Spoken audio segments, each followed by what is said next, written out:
warahmatullahi wabarakatuh. Untuk sobat-sobat Lumba Mandung, baik tua-tua untuk pantau saja channelnya karena kamu akan bergerak kedih UI terjun Bio Bidadari. Dan Gino dong tengah nak bersama anak bujang. Ya, jadi habis peng 1 juta. Itu main betul dia cewek. Kalinya kamu ya liburan. Iban ji. Oi, ya kah? Ya. Teman tu watewoinan baik tinggal-tinggal lagi nang bu. Ya. Nih malay. Saya weno rakan-rakan kaputura malay. Yang ke si weno mentang berarti tak kelong di masjid nanti itu di tempat. Fresh keseruan. Okey.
Sudah sampai di barak, lalu kita parkir motor di sana karena nggak bawa kita bawa motor karena jalannya agak sedikit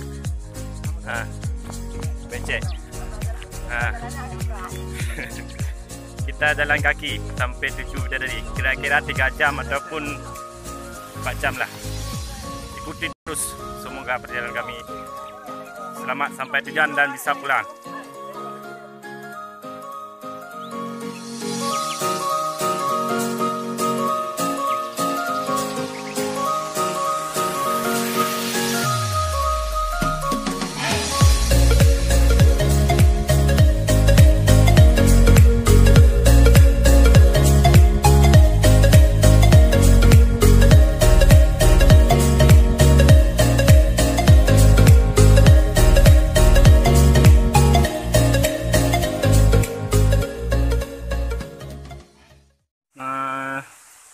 Kita sudah sampai di perkemahan. Air terjunnya sudah dekat. Mungkin ini sudah malam, sudah pukul setengah 6. Mungkin besok kita langsung ke air terjun Bidadari. Saksikan terus